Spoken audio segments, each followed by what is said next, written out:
All right, I have two after the hour. Hopefully, several others will be joining us here in a few moments. Let me start off with saying that on behalf of the Georgians for the Arts Board of Directors, welcome to the 2022 Georgia Arts Action Summit. This is the hopefully second annual, many more to come. So let me get things started here.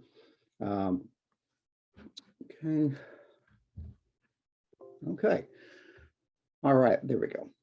So yes, indeed, welcome everyone. As I mentioned, we are still missing quite a few folks. Hopefully, I'm gonna try to keep an eye on the emails and stuff to see how many of them are having some Zoom challenges.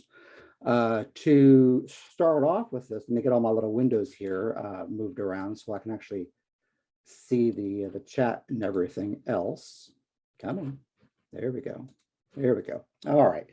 So, okay. So again, on behalf of Georgians for the Arts, welcome to this year's summit. My name is Patrick Kelsey, and I have the honor of serving as the organization's president and CEO.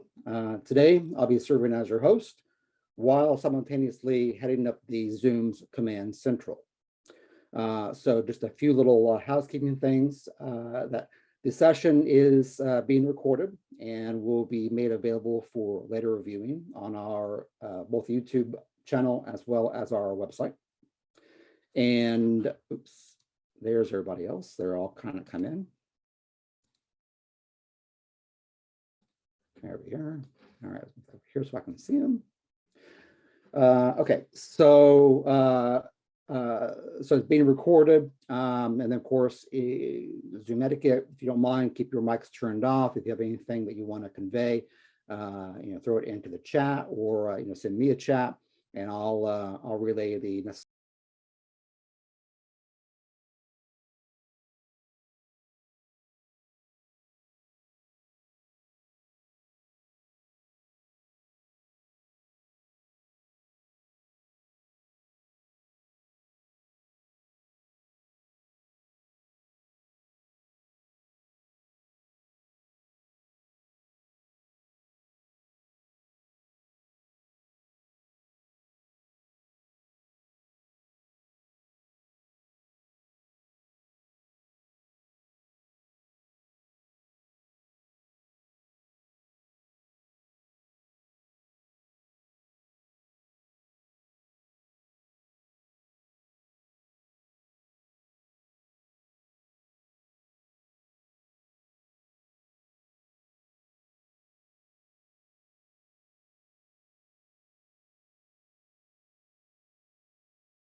information.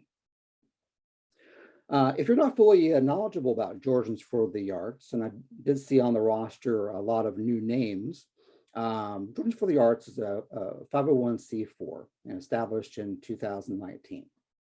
It holds a mission to provide vision, leadership, and resources that ensure the growth, prosperity, and sustainability of arts and culture in Georgia. Today, we are the state's leading arts and culture advocacy membership-driven organization, and Georgia's representative to Americans for the Arts' State Arts Advocacy Network and to its National Arts Action Summit, which I'll talk about here in a moment. So Georgians for the Arts advances its mission through year-round arts and culture advocacy activities, such as this, year-round programs for artists and the networking of artists, arts educators, local arts organizations, and civic and business leaders, all working towards a better Georgia. Georgians for the Arts is indeed a membership-driven advocacy organization, so we can only do this with your support in order to make all this happen. Right now, the absolute best thing you can do today is to share what you learn with your own network and understand that, the more Georgians that we have join our little cause, the louder our voice becomes. If you have information that is of interest statewide, Georgians for the Arts is always looking for guest contributors to write for the website and its recurring newsletter. Also, we are currently recruiting captains from throughout the state overseeing a defined district to help build a functioning network. Opportunities to serve as a captain are on the website under opportunities. All that said, it does have to be stated and reinforced. Georgians for the Arts was a program born out of the wisdom of Arts Georgia and Bill Gigniot. For years, Arts Georgia maintained several of these activities, and without Arts Georgia, we would not be meeting as we are today. So, a huge shout out to Bill for his insights and dedication to years of arts advocacy within the state of Georgia. The program guide I provided, I will put the link to the guide in the chat here in a moment, provides the summit schedule for today and tomorrow, the speaker bios, a plethora of information, and a variety of other odds and ends that should be of interest. I think between today and tomorrow, we will cover most of this in greater detail. So this year's summit is coming on the heels of the 2022 Georgia legislative session. It is not ideal timing. Crossover has already happened, but there has been very little action actually taken on legislation of interest to our particular industry. They have been focused on a lot of other issues this particular session. We are, however, getting ourselves primed to get work done between now and the start of 2023 to be sure real action actually happens one way or another. All that being said, one more thing, and I will get into some of the other content here outside of the introductory information. And I think 1 week on Monday, March 28th through Wednesday, March 30th is Americans for the Arts, their National Arts Action Summit. Traditionally held in Washington, D.C., it is usually comprised of a full day at a pretty massive hotel, getting the lowdown on where public policy is, where funding is, much like what we're doing today to build up the confidence for advocates from throughout the country. They usually see, anywhere from, 1 to dozens of arts advocates representing each and every state. Georgia usually has between about a dozen to 2 dozen. It just depends. Traditionally, this is a very expensive endeavor. However, because of things the way they are now, it is all virtual. And this is the first year that they have made the entire summit free. They have a lot more supporters, a lot more funding, but they have made it free for participants to attend. They've also kind of shortened the summit a little bit on the number of hours. I did include a full page spread for the National Arts Action Summit, what it is and where to get more information. Okay, so I'm gonna pause right there for a moment. I see a couple more folks joining us. Okay, and Wajuda.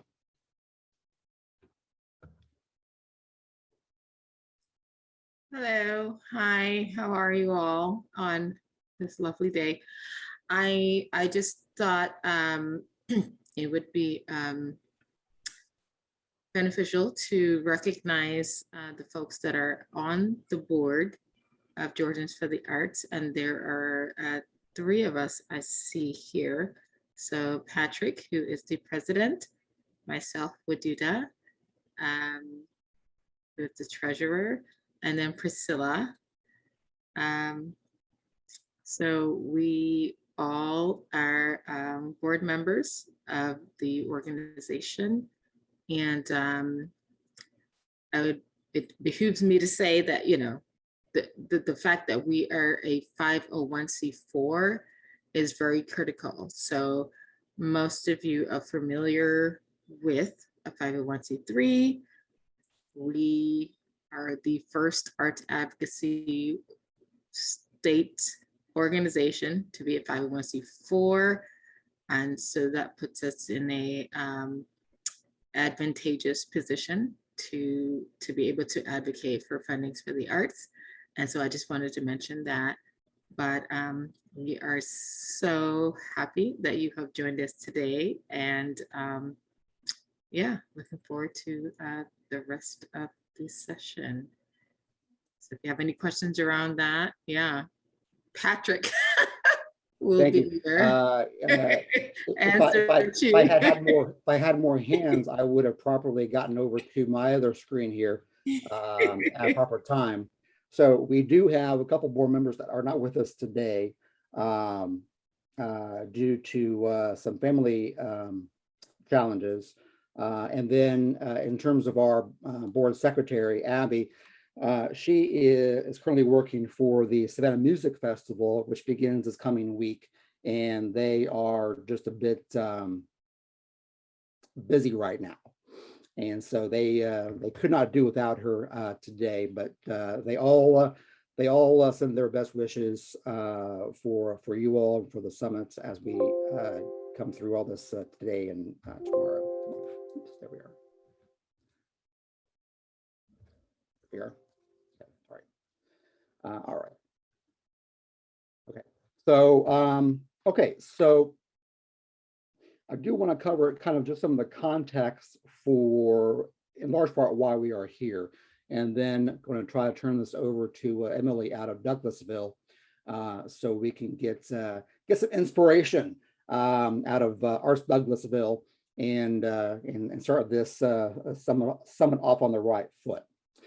Before I get to some of the information, does anybody have any challenges that they want to deal with? I know we have Ravi's having some internet problems.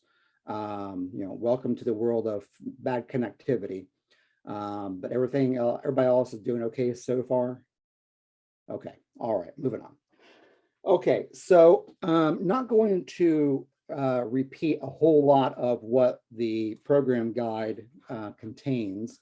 And one thing I said that I was going to do, but I did not do it, was to share with you the program guide, just in case you hadn't gotten to it before when I had sent that out by way of email. But there is the link to the summit page.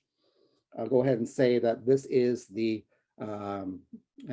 contains the program guide for today and tomorrow. And once the recordings are available, they will also be posted on the same page. So you can go back there if you want to. So a lot of this is in there in much greater detail. But I do want to highlight just some of the kind of the state of the arts here in Georgia. And it's kind of a relationship to the nation. Hot off the press is the updated, why the arts matter in Georgia. This came through late Friday, newly updated in advance of the National Arts Action Summit coming up in a week. So just to get some perspective here, 4.2% of the entire nation's GDP is made up of the arts and cultural sector. 4.2%. All that included, it's actually more than transportation and utilities. There's a lot of money there. In addition, in comparison to the nation, looking at Georgia now, arts and culture, the arts and culture sector represents about 3.8% of Georgia's own GDP. And depends on whose data you use, it's about 134,000 jobs. A lot of jobs. The data sheet here, Why the Arts Matter in Georgia, right now it does represent that $23.8 billion is being derived from the arts and culture sector. Now that term there is a bit broader than strictly not-for-profit arts and culture. So behind that information, we can move to a slightly later piece of data. Within the program guide, that was on page 25 and 26. Another piece of data that's connected to that comes out of the National Association of State Arts Agencies, NASA. And they recently had some announcements. They had a partnership with National Endowment for the Arts. And years ago, they were successful in getting the Bureau of Labor Statistics to begin to kind of pull out of their chart of accounts those line items that are somewhat specific to arts and culture as a whole. So a lot of the information is in your guide in greater detail. But I just want to pull out one number here, actually two numbers here. So out of that $23.8 billion representing art and culture sector, the core arts and cultural production is about 4.5 billion, with about 18.6 billion supporting and a supporting role. So the economic leverage for what we do, it's immense. It's immense. And I do not even believe that their methodology includes the element of tourism. So makes it even greater then. Last few years, as you can full well imagine, the numbers have dropped significantly. In arts and culture was arguably one of the hardest hit industries over the last 2 years, and it'll probably be the last ones to be on the rebound, just because of the nature of what we do. So it'll be some time before we see those trends go back up again. In comparison, and again, this arts and culture sector number is not just not-for-profit arts. It covers, digital, entertainment, a whole bunch of things. Details are in the guide. That being said, here's the word dichotomy here. Georgia is, in our region, Georgia is at the top of the overall value added. Ahead of everybody from Tennessee, Florida, North Carolina, Kentucky, and the rest of the South here. So in terms of where we are at, we're pretty good as a whole. But then we take out of that what it really means for what we do, primarily not-for-profit arts and culture. So whereas there is such a great contribution to Georgia, when it comes to directly supporting not-for-profit arts and culture, as of now, we are dead last. Same organization, NASA, National Association of State Arts Agencies, had recently published their most recent report, which came out, I think about 3 weeks ago, indicating that Georgia is going to be holding its current state funding levels. And because of that and the other states taking action, we're going to drop from 48 down to 50. So we are therefore going to be number one for being last in per capita art spending, even given that it is recognized of the contributions that are provided. So I guess you could make the argument of, number one, arts is just good business. So if we have that kind of economic impact, maybe we should put, or maybe they should be putting more into this, so it has that multiplier effect.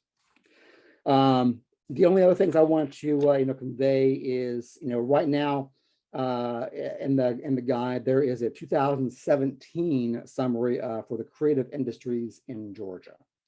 At that time, they had 21,000, almost 22,000 arts-related businesses employing about 130,000 people. So it's a little outdated, but part of this came out of the Arts and Economic Prosperity Research Report. Now, I bring that up because it depends on where you are at throughout the state.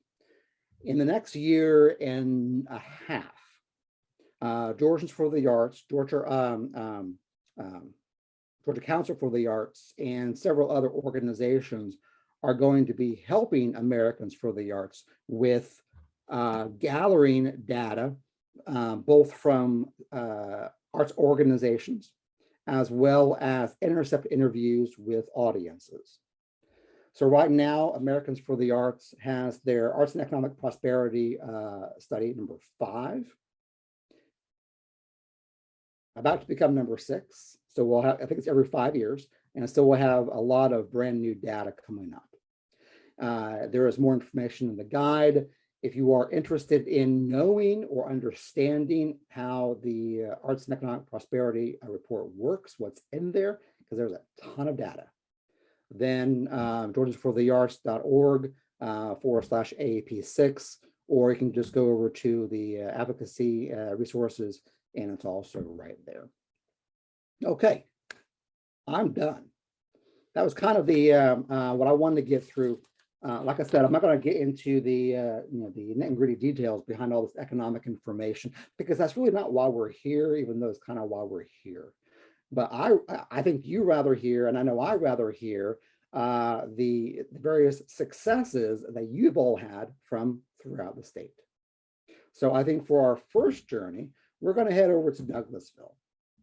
So Emily Lightner is here from Douglasville, talking to us about how she has been, how her organization has been instrumental in, I guess you could say, ingraining the idea of public art into the DNA of Douglasville. So Emily, take it away. Wonderful. Can everybody hear me okay? Wonderful.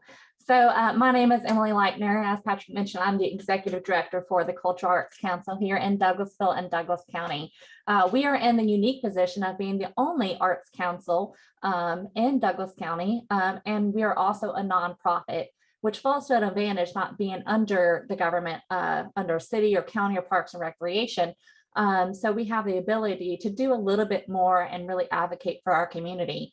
For those of you that don't know much about Douglas County, just to have a little bit of comparison about, your own community, where you are living or where you work.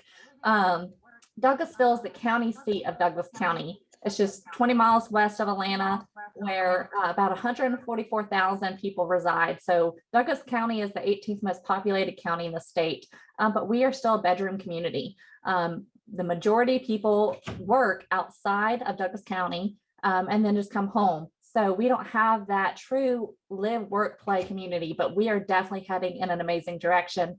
And so when I stepped into that executive director role, we do a whole lot at the Cultural Arts Council. For those who aren't familiar with us, as most arts council, we are passionate about the arts. We have exhibits and classes, and we have Mad Hatter tea parties. We have fundraisers like Taste of Douglasville, Chili Cook-Off, and so much more. We bring in arts education programs into our school systems for free, tying in that curriculum-based performances into their work as well. But one thing that we were lacking is public art in our community. So in 2017, we started our first public art initiative in a community where there was zero public art. And you can think about your own community, it may be thriving in public art right now, or it may not. And taking that first step is actually one of the largest steps to take. And it can be very hard. For us, the city ordinances actually prohibited murals. So it's hard to make public art in a community where the ordinances don't even allow it. And so many questions arose when we took this first step is, Are citizens going to be welcoming of it? Because the whole idea is that we want to provide a sense of belonging for our citizens and our community members. Are the community leaders going to be supportive of the idea? We visit different communities. We've been up to Swanee, we've been to Texas and North Carolina to visit thriving communities. And one of the things that they all have is public art. So we talked about it, we thought about it. So public art has traditionally not been the most widely accepted medium of expression. In addition, creating and managing a public art program requires important policy decisions, close cooperation with your stakeholders, and a host of other challenges.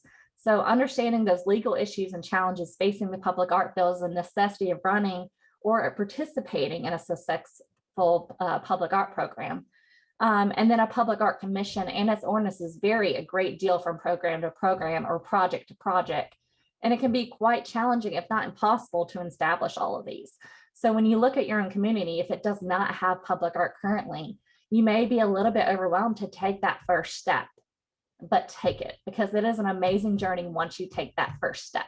So we started with small achievable items. We wanted to make sure that our community members were supportive of it. And like I said, our community leaders were supportive of it. So we started with Butterfly Garden. We have a Roslyn Cotter Butterfly Trail throughout Douglas County, and we did public art benches. These were affordable, obtainable, and they were easy to start off with. So it was a great way to start ourselves into the public art field throughout Douglas County. We did a wall mural. Now, granted, this was inside a building at the Douglas County Foster and Adoption Center. We started lending libraries, which is already pretty popular in most communities, but adding that art to it just brings it out a little bit more. And then we decided to kick it up a notch, and we decided to create a program called Arts on Fire. So fire hydrants in downtown Douglasville were turned into creative art pieces, along with being functional and life-saving. And you can see one of these public art fire hydrants in your program guide that Patrick sent out. And the mayor actually chose that one to be right in downtown Douglasville. So now we had her and the city council members buy in with this public art as it started to go throughout the community. And that project was a big project, because one of the big things about it was that we were able to partner with the Douglas County Fire Department, with our Water and Sewer Authority, and then we also partnered with our school system. So we created all these partnerships. Now they all have their buy-in to public art in our community. During quarantine, we did fence gallery. So in our plaza, throughout our parks, you may have seen this in other communities. Marietta does it. We blew up photographs and we put them on any of the fences that were public property. So even though, unfortunately, our doors were closed at the time, people were still able to get out there, and also tying in that public art. We did rain art. Has anybody heard of rain art before? It's a great thing where you have a stencil, you lay it out on the concrete, you spray this liquid over it. So when it rains, the artwork appears like magic. So the kids think it's cool. We do like hopscotch, things like that. Another easy, affordable, obtainable, but also planting that seed of public art. And then we decided to kick it up another notch. And during quarantine, one of the hardest things that everybody knows that's on this call today was getting artists out in the community. They still had to make a living, but they weren't getting their artwork out there as galleries were shut down and everything else was shut down. So we created Artpop Atl. So for those that aren't familiar with Artpop already, it's an existing organization in North Carolina. And we juried in 30 artists from across the state of Georgia, took their artwork, and we blew it up on billboards across the state of Georgia. So helping pushing economic development. And so some of those artists that we saw, they were on the billboard for a year, they rotated out. We had a great partnership with the billboard companies, like Lamar, Clear Channel, and we were able to get their artwork up there for a year. Some of those artists were only part-time artists. They were not full-time. They were still maybe working at Publix or somewhere else.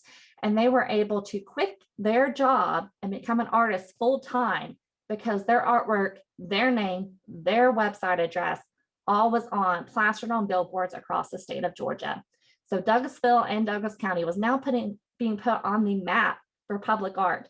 So that was when our elected officials and city of Douglasville realized that changes needed to be made and that now was the time. They realized the goals of the CAC, that we're not here to just stop, that we're going to push forward.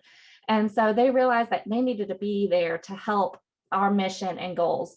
So the city of Douglasville hired an outside agency to help direct the city in guiding that public policy and further public art plans. So we worked with the community, and that was one of the most important things of creating a successful art program.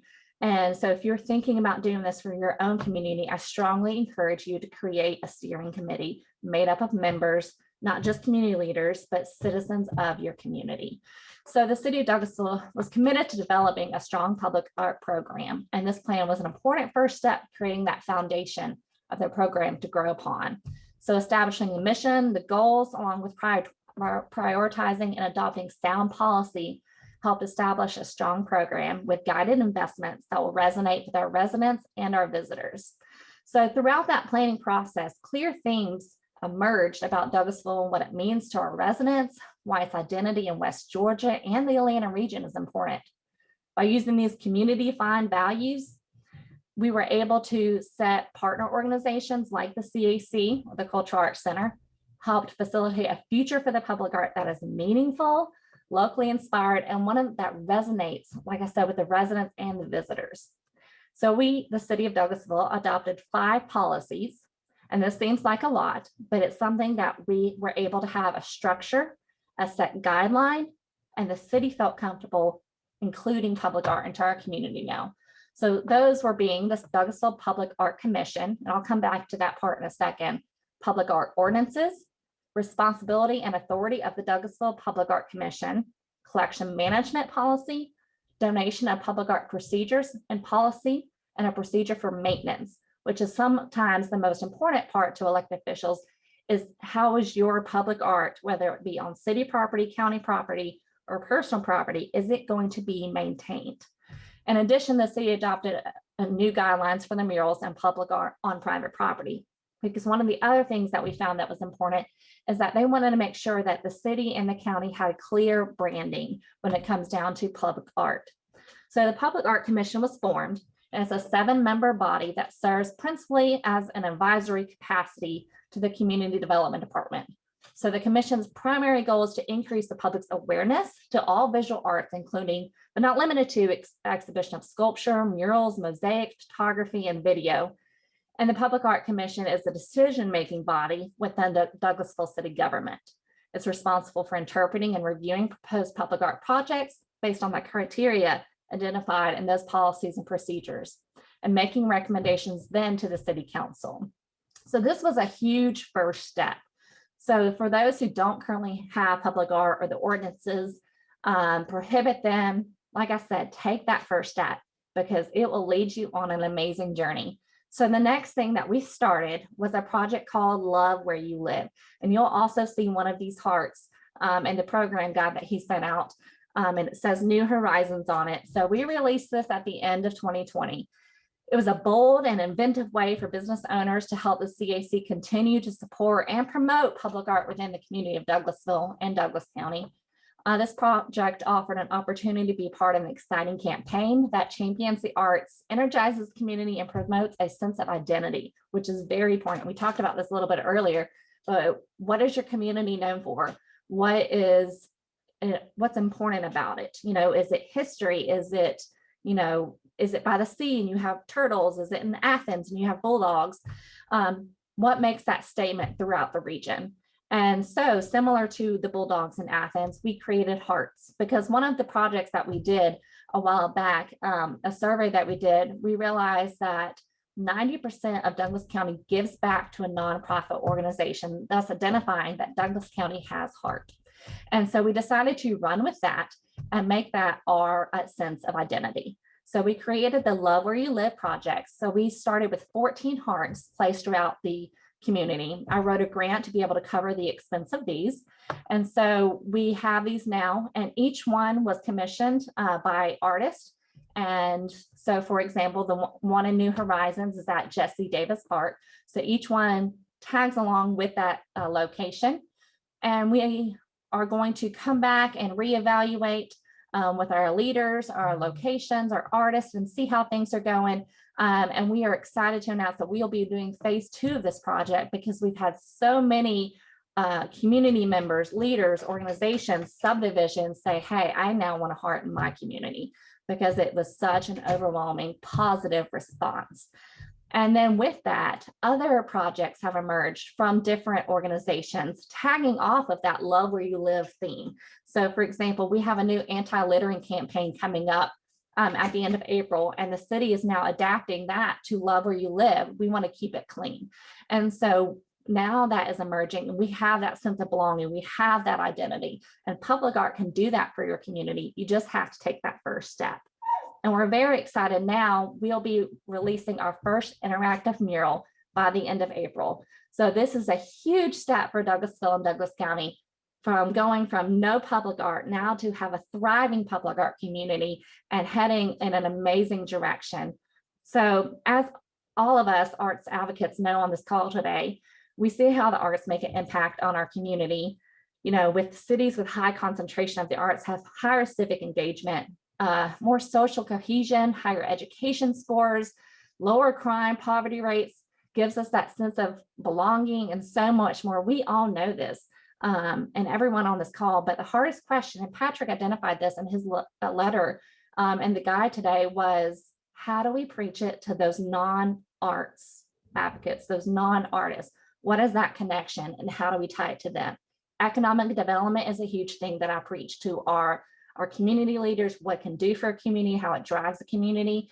And now because of that, our Douglas County Economic Development Authority, we have a very close working relationship. Same thing with WellStar Health Systems. When they are trying to bring in doctors to our community, some of the things that they look at is, okay, I have 2 kids. What is there for my kids to do? Are there art classes? Are there parks? Is there a thriving community where my children and my wife can get engaged, or my husband?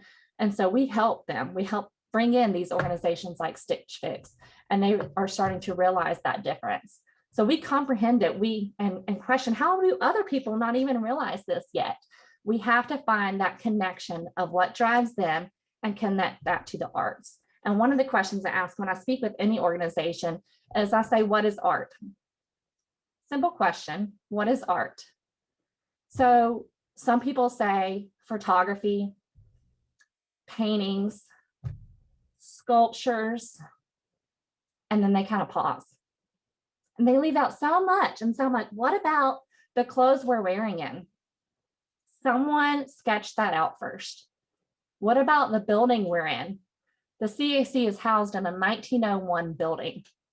An architect drew that out first. That is art. What about literacy? What about writing? What about theater? What about jewelry? These are all forms of art. It's just a matter of how you interpret it, and making that connection to our community leaders, to our stakeholders in the community, because the funding sometimes is not there.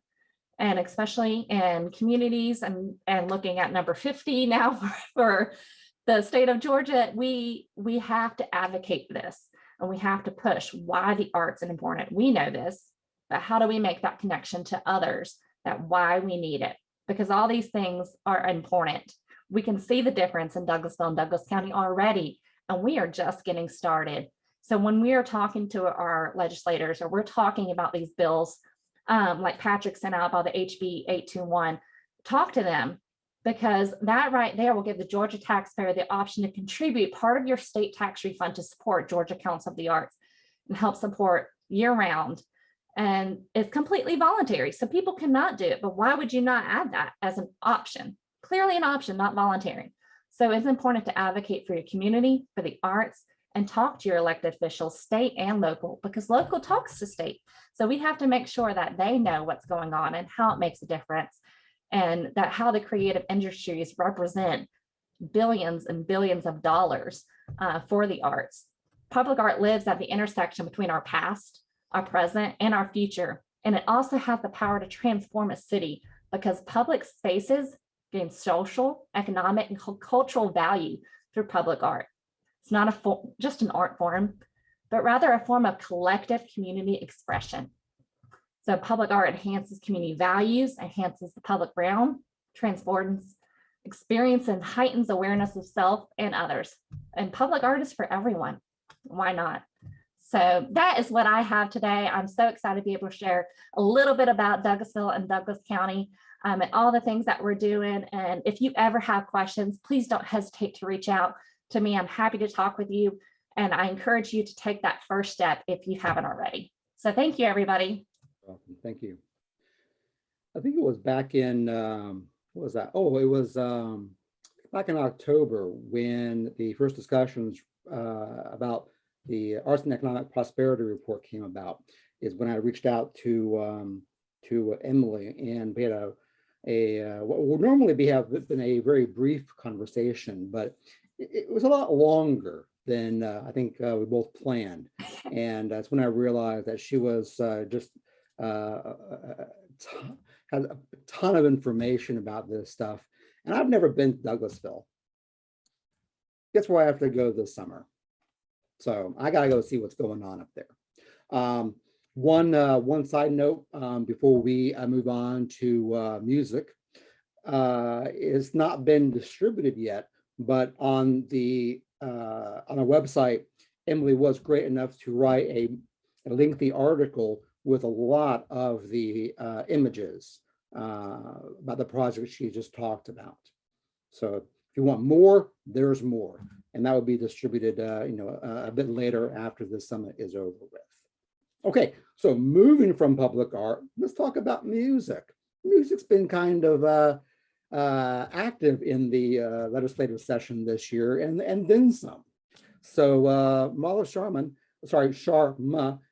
is president of the Georgia Music Partners, and it's this massive network of music organizations backed up by, I think it was the Grammys and a variety of other major players in the industry. So Mala, let me take it over to you and talk to us about what you're all up to these days. Great. Thank you, Patrick. I really appreciate the opportunity. You guys can hear me okay? Awesome. Yeah, thanks for having me, and I appreciate your support, Georgians for the Arts. We've worked closely with Julie Wilkerson as well in her role with you guys and Making Art. So just appreciate the opportunity. As you mentioned, I'm with Georgia Music Partners. Our mission is to help Georgia's music industry grow to become one of the biggest and best, which promotes job growth and culture in our state. We've been instrumental in leading efforts at local, city, and state levels, from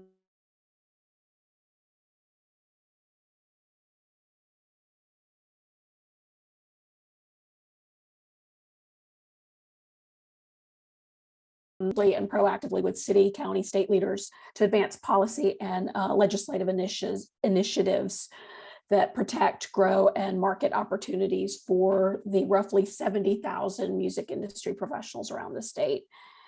From our inception over 10 years ago, advocacy has been a real driving force. In fact, we are a C6 for that purpose. So, I think everyone knows what a C3 is, and then we just heard that you guys are a C4, we're a C6. So I think it's, if I'm not mistaken, it's education and lobbying being the two main kind of functions for the C6. But I'm thrilled to be here with you all. I think arts, action, and advocacy go hand in hand to affect change. I'd like to share my screen if I can here. Let's see. Let me get this here. Let me know if you guys can see it. Are you able to see that? Yep. Okay, great. Let me see if I can put it on a full screen for you. Sorry, guys. All right, here we go.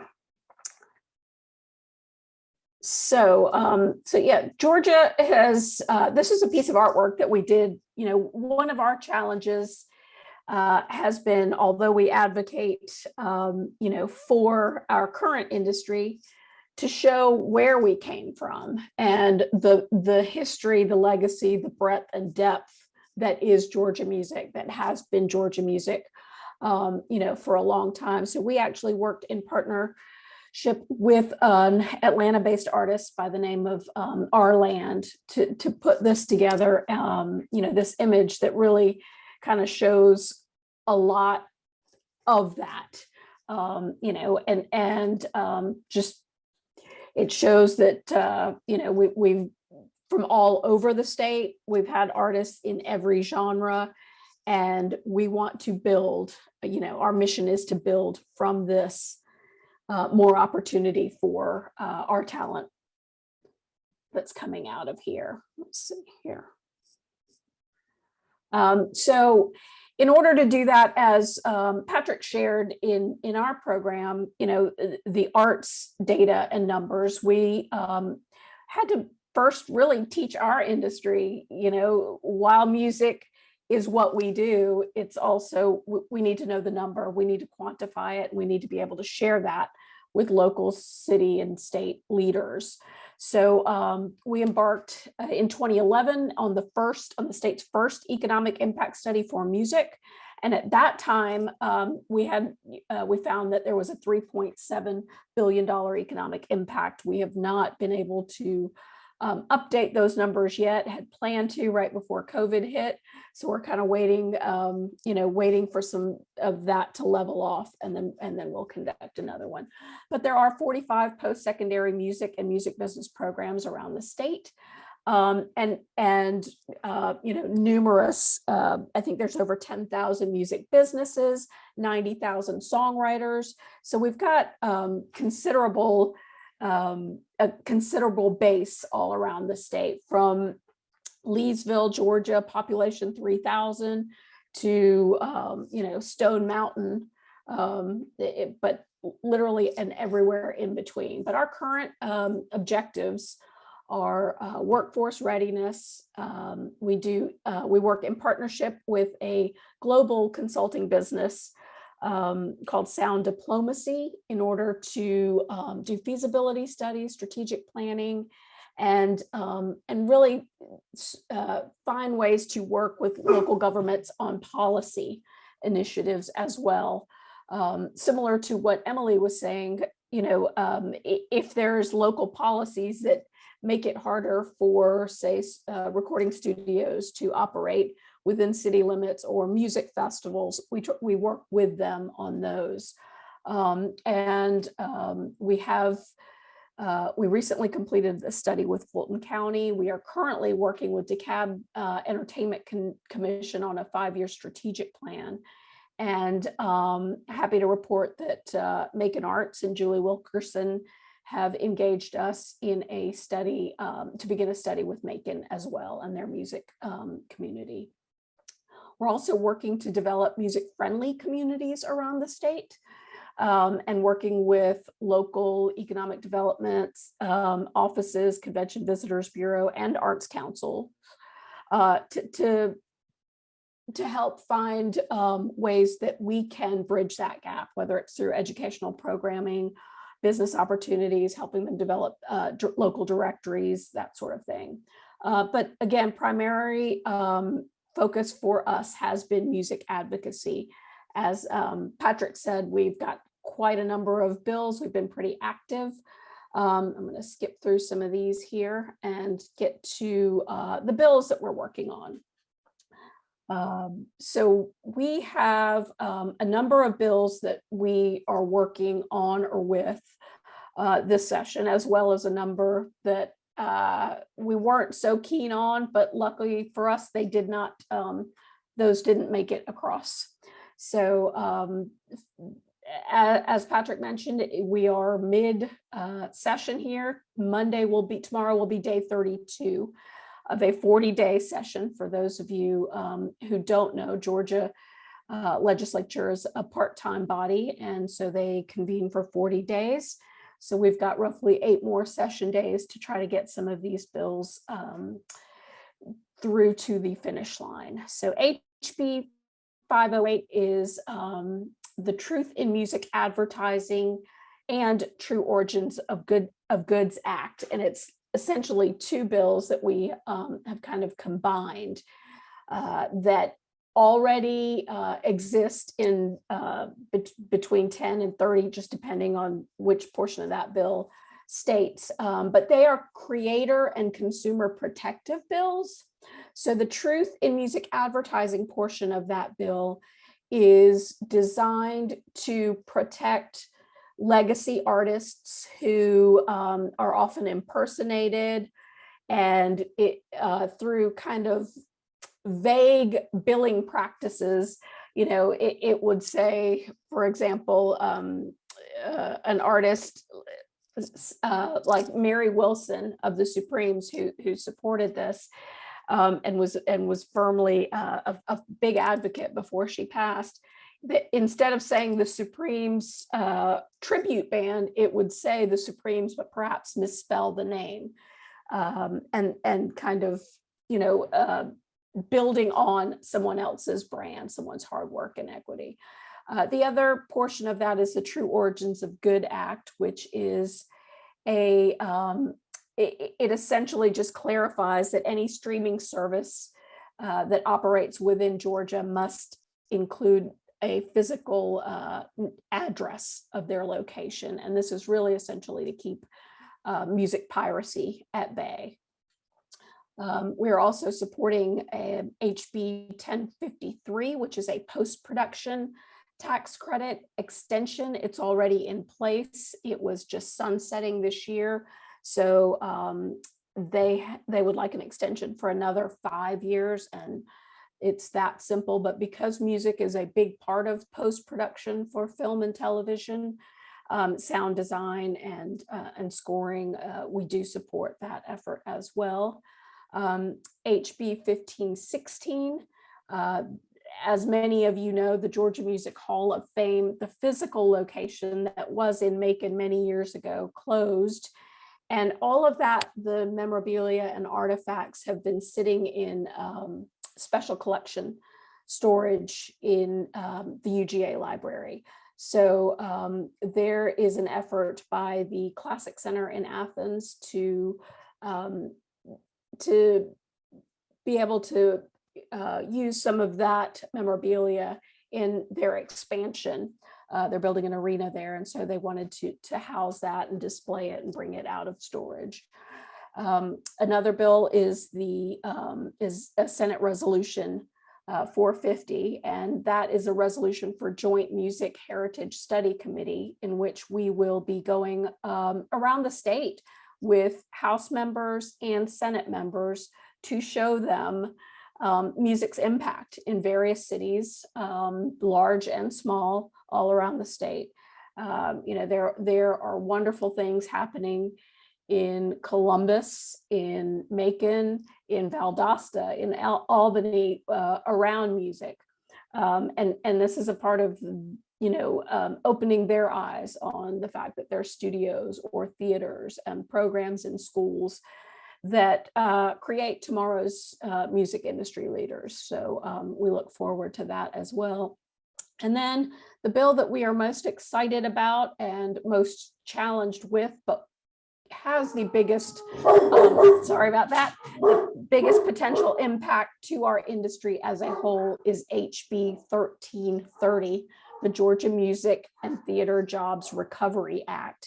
And this is not a new bill, but has been somewhat rebranded, but effectively just tweaking a bill that was passed in 2017. That was the music tax incentive. And it was based on the film and digital entertainment tax credit that, as we all know, has been wildly successful here in our state. But HB 1330, the main way that it's got three components, and there is the live tour origination component, a scoring component, and a recorded music component. For cities around, outside of Atlanta, music has a bigger opportunity to grow economies in secondary markets than film has. for several reasons. The tour origination part, those tours usually do not want to start in a major metro area. They want to be in a secondary or tertiary market where rehearsing, auditioning, and staying for 2 weeks to 2 months is a little more cost effective. So we've been working and partnering with civic centers, arenas, theaters around the state to help advocate on behalf of this, because it creates hundreds of jobs in that communities. It, hundreds of hotel rooms per night while they are rehearsing, often with crews of up to 200 people. So that's the first component. And then there's scoring for film and television. And that would utilize our 16 plus orchestras around the state and give them an opportunity for more, more work. And then the last is the recording studio component of it. And that is to record songs for, whether it's for video games or just straight streaming or records, whatever the, or whatever the technology direction is that we go.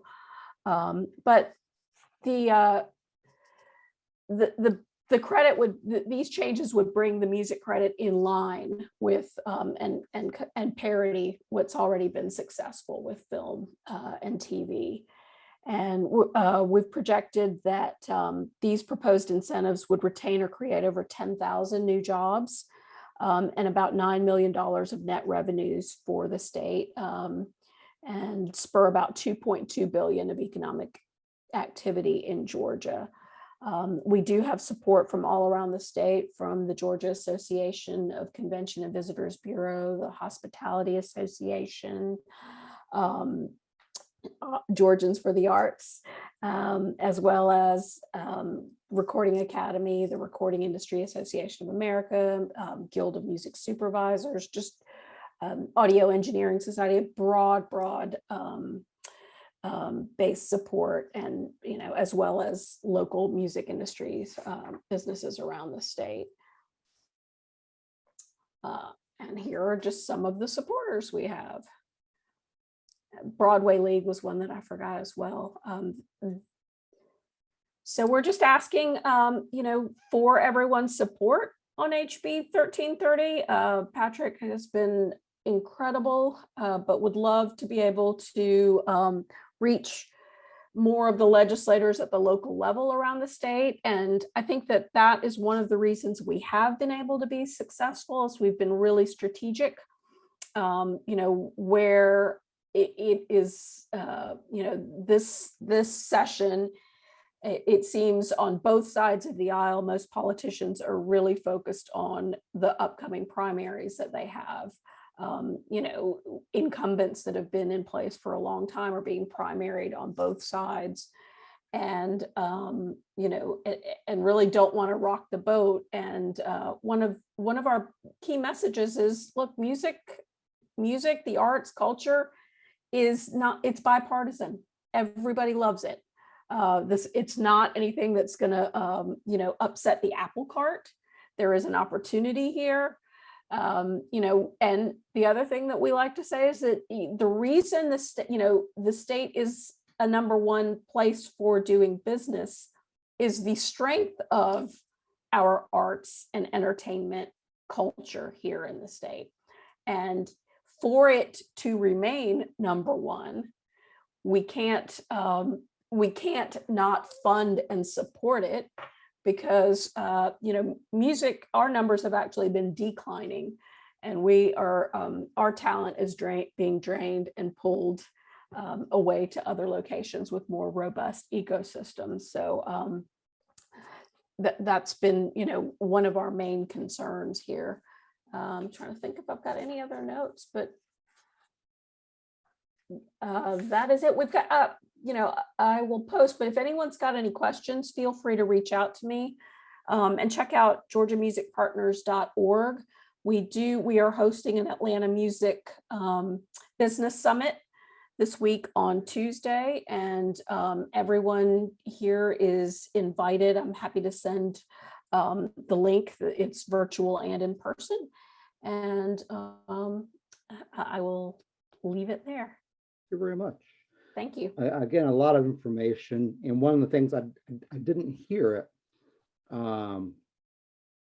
but in addition to a lot of the letter writing, email writing, telephone calls, etc., you had also sat before one of the committees to give testimony in support of 1330. Is that correct? That is correct. I have done a lot of testifying in front of committees and really, almost helping curate those who else will speak and the messaging, and so that it's on point, succinct, and a message to one committee may need to be different than a message to another committee. Really looking at who sits on the committee, how they've leaned one way or the other, and trying to speak directly to their concerns or things that may affect their community even. Exactly. I speak to them. I put in the chat, this is a post made that went out 2.5 weeks ago or so about this HB 1330 for more information. One thing that you did, Mala, was in part you stole some of my thunder too, because in the program guide, the last few pages is actually the majority of it is the exact same legislation that Georgians for the Arts is currently following. And I'll show you where to get all the information later.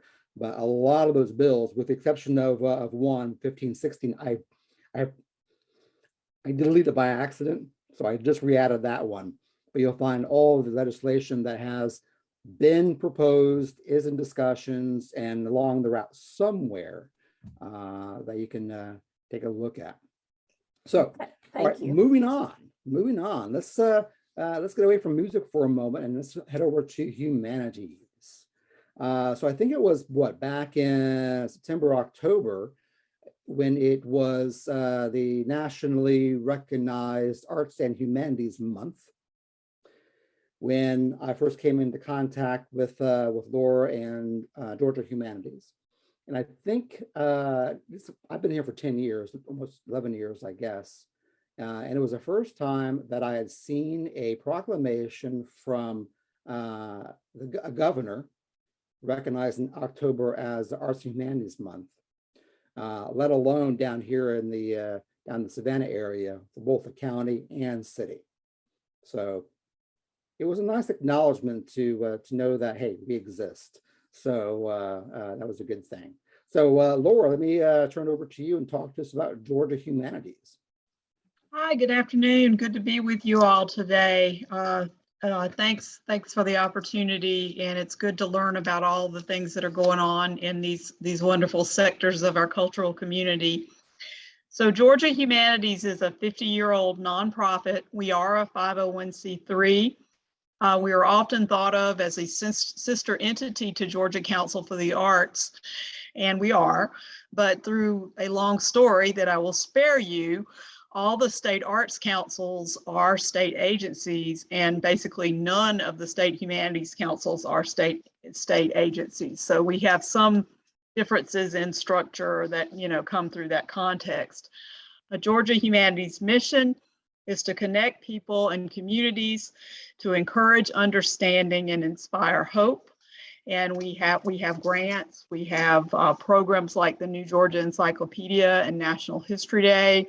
We work with the Arts Council and the Governor's Office on the awards for the arts and humanities, which we just released in January this year. We were a little late for 2021. It took us until January to get the virtual thing together, but lots of ways in which the humanities touch on the arts world. Although we're a little different. We say that in some ways, art is a content area within the humanities from the historical and cultural perspective. We don't do things like creation of new works of art or performance of historical works of art unless there is an analysis and interpretation of the history and context. And So, but you know, if you looked at our CARES Act grants or our American Rescue Plan grants, or even our regular grants that are funded by the state of Georgia, occasionally local art organizations are recipients of them. I know the Douglas CAC has been recipient from our grants. It's been a little while, but so, and Jessica Holland, who's on here, hi Jessica, is a former board member, so it's good to have that connection there too. So I was asked to talk a little bit about advocacy and also some success stories in advocacy. And I think the first thing I want to throw out here, because it just happened last week, is that finally the federal government's omnibus budget for 2023 was passed, or 2022 was passed halfway through the fiscal year. And both the National Endowment for the Arts and the National Endowment for the Humanities received an increase. I think it's $180 million is the funding number. And so that is wonderful to see that increase, which then trickles down, or sections of it trickle down to Georgia Humanities and to Georgia Council for the Arts, as well as other partners in that world. And so a lot of the advocacy that Georgia Humanities does is in relationship to keeping elected officials in Congress aware of what we are doing through our partnership with the National Endowment for the Humanities. And so one of the things that I would say about advocacy is that it's very important to, just kind of know your civics in terms of which parts of the government have, jurisdiction over the funding. And in the cases of the NEA and the NEH, it's the subcommittee on interior and other related agencies of the Appropriations Committee. And right now, we don't have any Georgia members that are on that committee. We do have Sanford Bishop from the 2nd District on the overall Appropriations Committee. And of course, ultimately, each member gets to vote on these, final passages of things like the omnibus bill. But as you probably know from the last several years, the standard order of appropriations that, we all learn about is not really taking place, and it is taking these big bills coming together at the end. And so, when there is a vote on the omnibus, one of the things we do is we tend to, thank the members for their support of the NEH, or in our case, NEA, maybe perhaps in your case, although they voted on lots and lots of other things too, in the way that these things are going forward. So we found that it's really important to know our members and to have board members on our board from different parts of the state that are constituents of the members of Congress. Very often these days, if you call up an office in Washington, if you're not a constituent, you really don't have a great chance of getting, a very high appointment, definitely not with the member, but even with some of the staff members sometimes. So having those relationships through your board and your other partners is important. And the other thing that we do each year is sort of like you were talking about with Arts Advocacy Day. We do Humanities on the Hill, and it's been virtual for the last couple of years. And in Georgia, it's turning out we're doing it about the same time y'all are doing Arts Advocacy Day virtually, because that's when we've been able to get our appointments with our Georgia members. But we do customized updates on the grants we've made and the programs that we've had that touched each district, because that's what they're really looking for, is how is this funding coming down to impact their constituents and their local areas. And so it's an important thing for us to do. So that's kind of the proactive side of advocacy, in the state of Georgia, our funding is a tiny little bit of the Georgia Department of Economic Development's funding. We get about $65,000, which we use in our grant program, but it's still important for us to track, how many different districts have we been able to hit with that funding? And, you know, it's obviously with 100 and something House districts and Senate districts, we don't hit every one of those every year, but we try to, you know, spread it around as much as possible. And with the congressional money, you know, we aim for all 14 districts, you know, every year. And, you know, we come close. If we don't get one year, then that lets us know where we've got to go and do some more outreach and some work to, you know, make sure that the next year we can kind of spread things around. So I think that's basically what I wanted to say about advocacy. You know, it is an important thing for us to do. I mean, one of the things, sometimes people say lobbying, and we don't call what we do when we report to our members lobbying. We call it saying thank you and also, you know, sharing information. With Georgians for the Arts or Americans for the Arts, you know, it may be a little bit different in that you can go in and say, we're really concerned about this specific bill and you know, this number in this bill. With Georgia Humanities as a recipient of some federal money, you know, we don't do it that way, but definitely, you know, keeping that information pipeline going is very important. So if I can help anybody, reach out to me, georgiahumanities.org, and I'll put my email and chat or email and cell phone in the chat. And thanks. Great, thank you so much. Yeah, Humanities, you know, you have your own, you know, kind of legislative priorities. One group that was unable to be here today was the Georgia Association of Museums and Galleries. Between Americans for the Arts, you know, for the NEA, for Humanities, for music, for you know, all these groups have their own set of priorities or concerns, if you will. Often it just takes walking in, and, you know, that L word, that lobbyist word, as negative as it sounds, it is easy to do, and no one has to go in there from an adversarial perspective. You can go in there, talk to them. As long as they don't forget you, that's a win. That's a win. So, you know, excellent strategies to pursue there. And so so the Humanities is on the Hill next week, you said? Yeah, the formal date was earlier in the month when they trained us up, but just it's taken us a little while to get the appointments set up with Georgians. So they've ended up on the 28th, 29th, and 30th. So Yeah, so it's the time for it. It's the time for it. So super awesome, super awesome.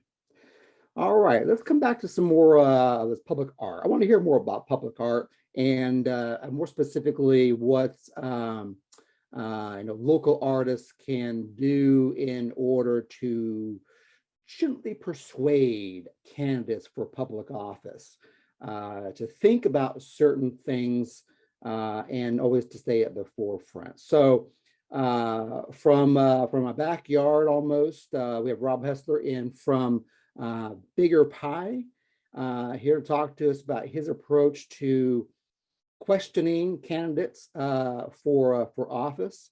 And I'll do a side note here. It was Rob's initiative to pursue this questionnaire that was also picked up by the city of Roswell. Roswell got a lot of attention with theirs. San did get a lot of attention with theirs because that was in what, 2018, I think. 19. 19. And then Roswell did theirs last year. But Roswell took inspiration from Rob's project here and did pretty good up there too. So Rob, take it away and inspire us. Well, first of all, thanks to everyone who's already spoken. I'm stealing many ideas already, so I really appreciate that. I've already gotten a lot out of the summit, and thanks, Patrick, for putting this all together, and just for everything that you do, Patrick. As a as a fellow Savannian here, I mean, I get to see a lot of what you do, and I know you put in so much work and effort and energy for huge dollar amounts. I know you get paid so much for doing all of this work. No, really appreciate that. And actually first met Patrick from an opinion piece that he had written for the local newspaper here, Savannah Morning News. And some of that, what he wrote, actually kind of was one of the things that inspired me. He, as you heard him just say, is that, you know, when talking about lobbying, is that you can literally just go up to the people that are your representatives and just talk to them about stuff. And I think that that's kind of the essence of what I'm going to be talking about here today. First and foremost, I just kind of wanted to give a little bit of an introduction of myself here, because I don't know any of you here except for Patrick. And although I'm speaking here under the bigger pie sort of thing, which I'm the executive director of, which is kind of funny because we don't really do a lot. Bigger Pie was more of a, we want to accomplish some specific goals and use that nonprofit to accomplish those goals. But I guess I would kind of describe myself as more like an ordinary artist person who tries to do things. So I am on a local public board here. I am the chair of the Public Arts Subcommittee for the Cultural Affairs Commission in Savannah, which Patrick is the chairman of the Cultural Affairs Commission. I'm also an arts and culture writer for the Savannah Morning News, and I have a radio show called Art on the Air on WRUU, our local public radio station, 107.5 FM. But first and foremost, I'm really an artist, so I can always come to it from that. And so what I'm going to be talking about today is this arts and culture candidate questionnaire that we put together for the city of Savannah's aldermanic and mayoral candidates in the 2019 municipal elections. And so just a bit of history there.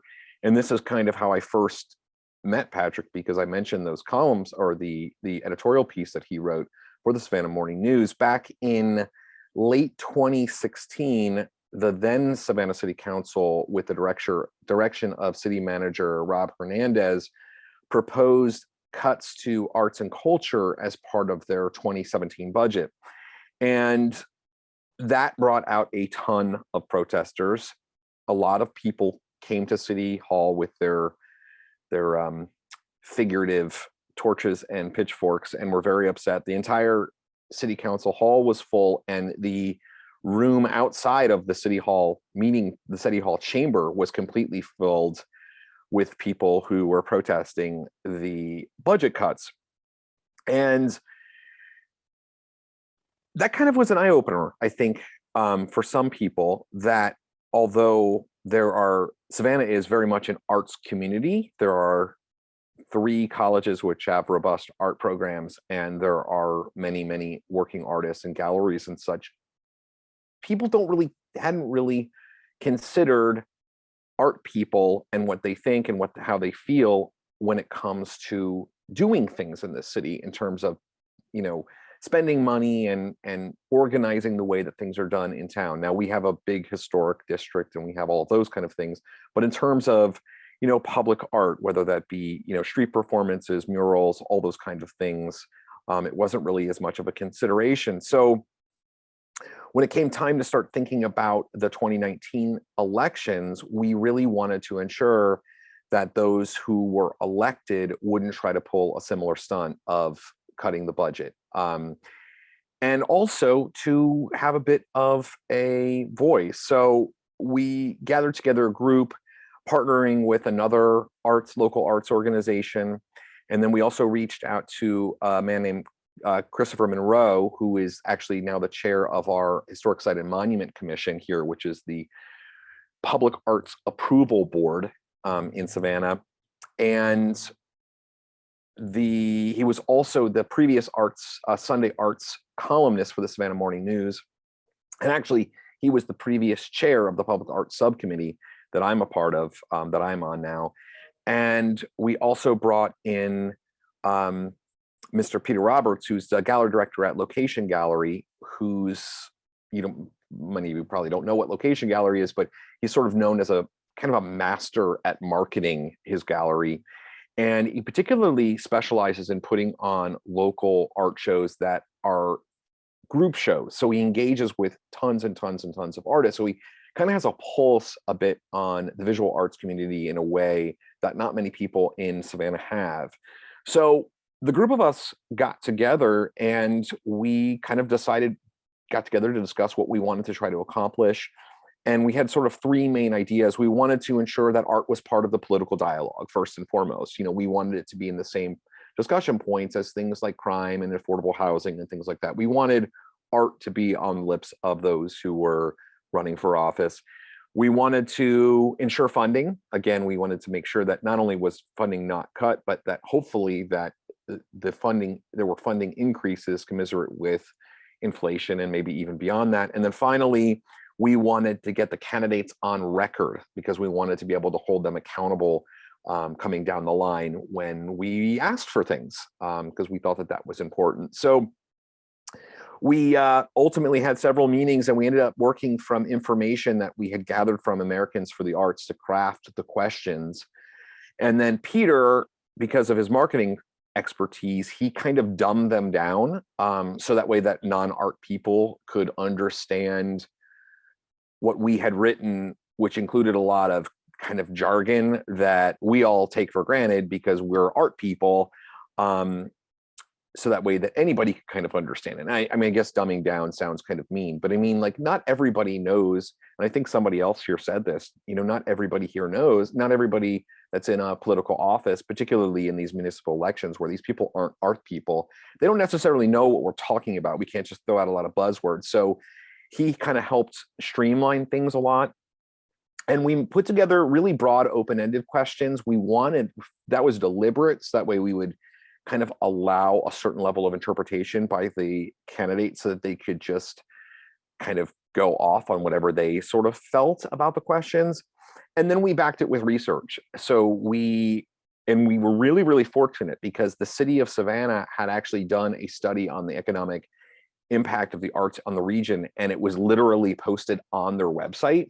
So we kind of pointed out, hey, on your website is the economic impact of arts it's having on, it was actually on the county as a whole, Chatham County, but it was like, here's a really good point to emphasize why arts are important and why you should care about it. And so we pointed that out, and then we included that document attached to the questionnaire when we ended up sending them out to the candidates later down the line. But before we did that, we actually, beyond just having the group of the 5-6 of us putting together this questionnaire without input from anybody else, we really wanted to create what we were thinking of as partners. So rather than just, so we kind of got everything, we got the baseline established, we had all the questions established and everything, but we all used our ties to the rest of the community to bring in many, many other people. So, and we actually shared what we had so far, the questions that we had so far with those people, and we offered them in sort of an opportunity to suggest edits on those. And so we really got some great feedback like that. In fact, Coco Pappy, who was at the time the chair of the Cultural Affairs Commission, I believe she was the chair at that time, she suggested a few questions that changes that sort of, it made it clear that we were talking about many different creative forms of art because there was a lot of visual arts. We had a lot of focus on visual arts.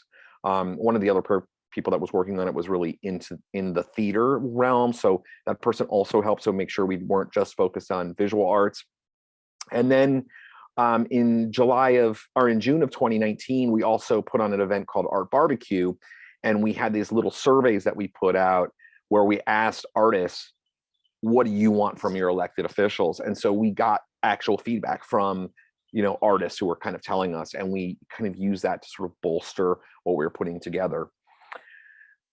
After we had kind of done that, we had a really impressive list of co-signers, but we did realize that it was predominantly white. So we had, our community in Savannah is majority people of color, but the co-signers to our questionnaire were predominantly white. So what we ended up doing, and we actually received that critique from Dare Dukes, who was the then executive director of Deep Center, which is a sort of nationally recognized writing program based in Savannah. And he helped us and put us in touch with some other art organizations that were founded or run by people of color. And then a nationally recognized artist named Jerome Meadows, who some of you might have heard of, but he does a lot of these really large projects, art projects around all over the United States.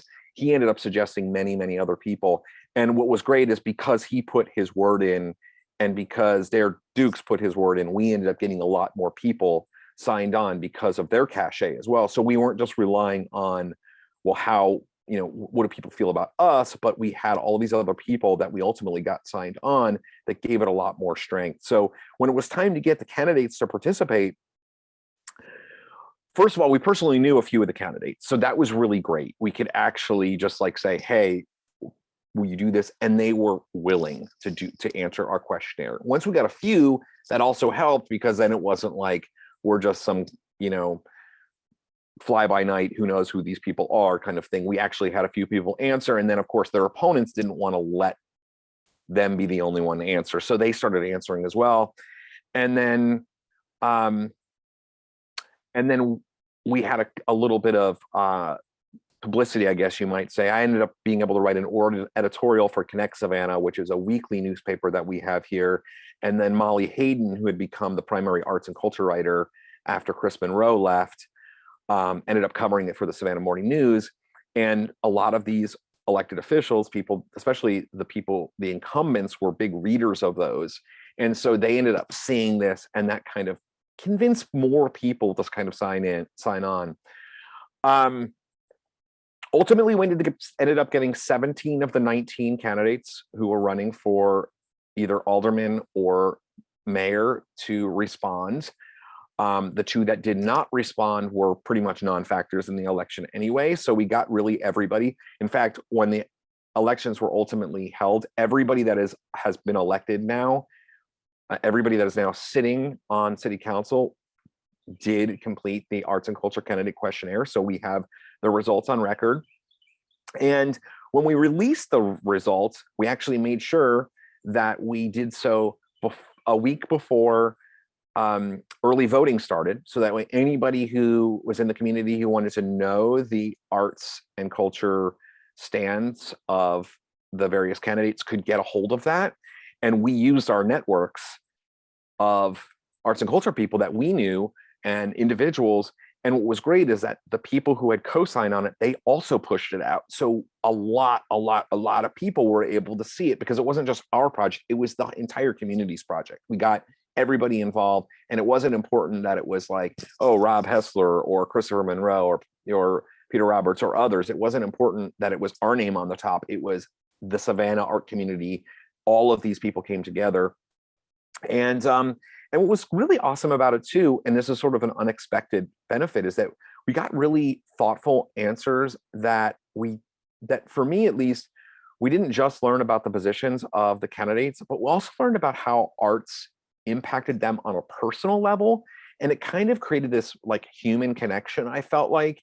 And I know for me, like as an artist in the community, I really appreciated that, because it made me feel like, these people, they are making political decisions and they seem like politicians, but they also like have had profound experiences, like at a musical concert or seeing an art show or being at a theater performance. And that was really nice to have that. And, and we still have those. And it kind of creates this like human bond, like that we've all kind of had with the arts. And it was actually funny. We did get one incumbent who refused to answer the questionnaire. He then insulted it in writing, went on a long-winded diatribe, and then he told us we could publish all of that. He lost in a landslide to his challenger, which I thought was funny. I have no idea if the arts were the reason why he lost, but I will tell you that I know some people were pretty miffed that he did just that. So I thought that was kind of an interesting and sort of funny thing. And ultimately, kind of to round off here, the election results showed, because we had this, that we ended up electing a very pro-art city council, which is really a nice thing to understand and to know. So we have the answers from these folks that tell us that these people that are sitting up there making our decisions on arts are pro arts. And those who are stronger, we know that there are more allies. And if we want to try to do something, we can engage them. And that is kind of brings me to the last point that I'll make here, is that we recently passed a public arts funding ordinance at the Cultural Affairs Commission that came out of the Public Arts Subcommittee, something that had literally been in the works. I actually spoke with one of the people who first worked on it, Eileen Baker, who was a longtime head of it was called the Department of Cultural Affairs when she was there. She started on this project 30 years ago, actually in 1990, she told me today when I spoke with her. And so 30 plus years in the making, we finally got that out of committee and up to the city for this new funding mechanism. And many of the people who are on city council actually express support for this very specific thing that we're trying to do. So now that we're actually putting forth an ordinance that will hopefully go before city council later this year, we know we have some allies. So when it comes time to present this, not only can we say, hey, this is what you said you were in favor of, we would love your support here, but that if they do conflict their previous statements of support, then we also have the written evidence that's come from them that says that they were on board with it. And that is one of the reasons why we elected them, is because they said they were going to be supportive of the arts. So anyway, it was, again, something that myself and others did that was really just coming as artists who care about the city and want to try to do something to help artists have a bit, I don't know, to empower artists, I guess you could say. And although it was kind of a lot of footwork, spread out over all those months and with lots of volunteers, ended up being a pretty smooth process overall. And I would say it was very much a success. So something that, you know, if anybody has any interest in trying to do something like this in their own towns, I'm more than happy to help with that. And I'll post my my email address here in the chat here, but you know, you can always kind of just look me up all over. If you Google Rob Hessler, you know, so many articles that I'm writing for the paper, you can easily find me that way as well. So thanks again, Patrick, for inviting me here, and thank you all for your great wisdom and insight thus far. Very good, Rob. Thank you so much. I'm throwing in the chat a link to one of the pages on the website. Once we get past Georgia's primaries and we have our you know, pretty clear idea of who's going to be up for general election in November, we will be pursuing a lot of the candidates for their positions. Put together this page on our website to provide a lot of educational resources to candidates so that they have something they can fall back on in case they don't know anything about it. Opportunity for them to get a better understanding and to have a more, I guess, more articulate response instead of, hey, I've gone to a music concert and I like music, which some have done the same thing. So we have that working in our favor too. Now, one of the things, this is a great segue. I didn't even think about this one, Jessica. So one of the things that happens periodically, and it happened in, what was that, 2020, with the senatorial candidates. We put out there the word to the candidates, hey, let us know what your platforms are. Of the senators, 2 of them already had a record through Americans for the Arts. It's their congressional voting record in essence. So we had 2 of those, and we had 2 candidates that we don't know anything about. So by way of Americans for the Arts, I sent to them the Americans for the Arts questionnaire from their political action committee, segue, in order to get an idea of where they stand for the arts. If the Arts Action Fund, like what they said, they would make a contribution to that campaign. We never got anything back from all 4 candidates. The Ossoff office, they gave back the questionnaire, but they didn't provide anything else. However, it was Christmas Eve. Yes, I remember this. It was Christmas Eve, and I got a nice early present. And that is a video message from, at that time, candidate Reverend Raphael Warnock, proclaiming how he supports the arts in Georgia, which you can find on the election page under the Advocacy and Education section of the website. So he got some support from a political action committee, traditionally at the national level. But guess what? Then Jessica comes along and has this insight, this wisdom to bring this down to the state level. So Jessica, talk to us about political action committees. Yeah, so this was a fun experiment. Thank you, Patrick, for having me here, and thank you, everyone, for the great work that you're doing. I know it doesn't always come with a big thanks, but if I could, hire a skywriter to give you that thank you over the state, I would.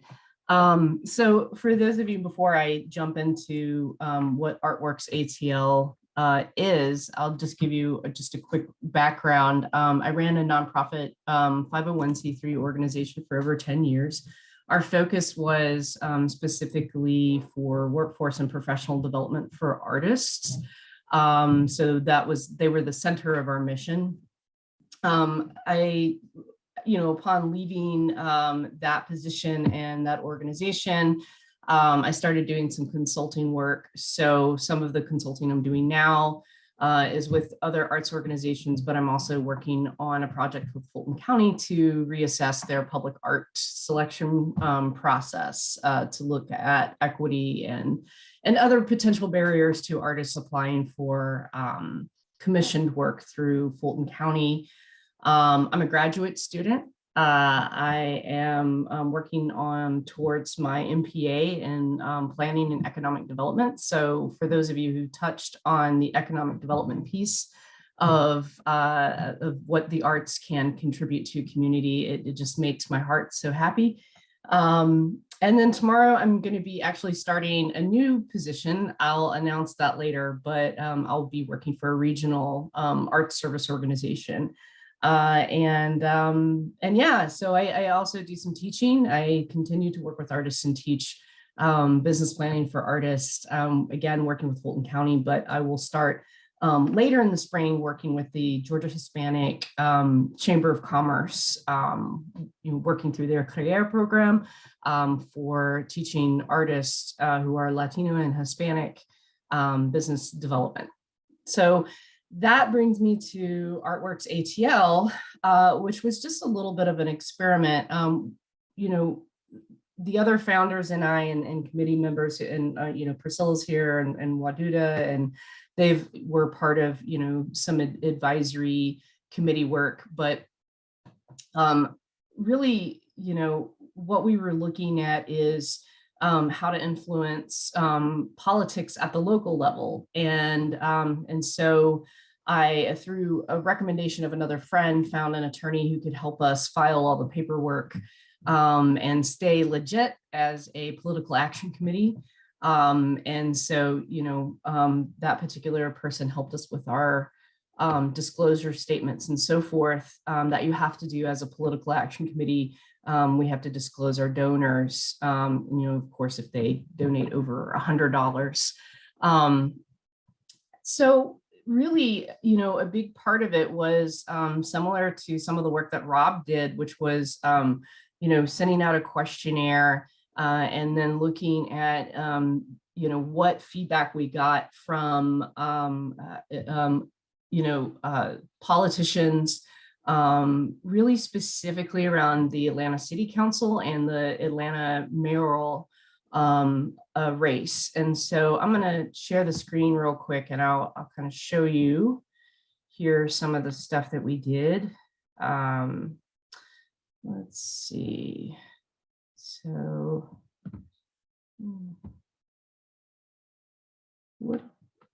where did all my stuff go? I pulled it all up. Let me get to it. So I may be jumping around just a little bit here. There